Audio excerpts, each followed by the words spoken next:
एका एका झरका पाखे बसिक वर्षार मजा नाटा क्या भल न लगे। सबुदिन 3टा 4टा बेलू वर्षा पूरा नादी देकी जाऊँगी। सकाळू हल्का हल्का खरा देखा दूसरी और से हल्का खरार एटलिस्ट ड्रेस गुड़ा तो सुखी जाऊँगी। वर्षा दिन माने आकाश एमती ही देखा जाऊ थे।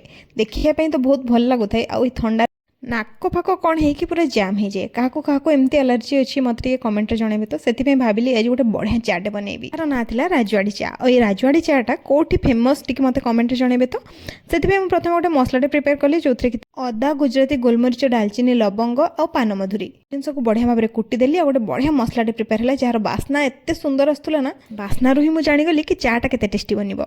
से सस्पेन 2 चामच चीनी नहीं प्रथम कारामलाइज करदेकी पानी देदेली। बेले चीनीटा अधिका भाजी जाए और तार टेस्ट बहुत कड़ा लगे पिता लगे जोटा कि बिल्कुल भी भल लगे। से आप देखिकी चीनी को भाजबे लाल करके भाजबे किंतु पूरा कला करदेवेनी। एतिकी ध्यान आप रखुच्च आपंकर चा तो पूरा पूरी परफेक्ट बनब।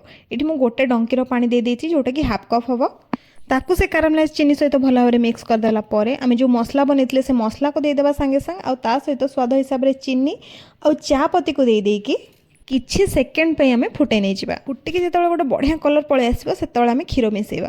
क्षीर में बिल्कुल बेसी पानी देवेनि हल्का जदि देइथिबे गोटे चामच पाखापाखि देइथिबे बिल्कुल भी अधिका पानी देवेनि। ए चाटा पूरा पूरी एमती प्योर क्षीर में तैयारी हेले बहुत ही बढ़िया लगे। नॉर्मल चा कला बेलू आम जमी चा को फुटाती या भी सेमती फुटेबा और सेम फुटी आसला बेलू आम ये पकईदेवा टी केसर।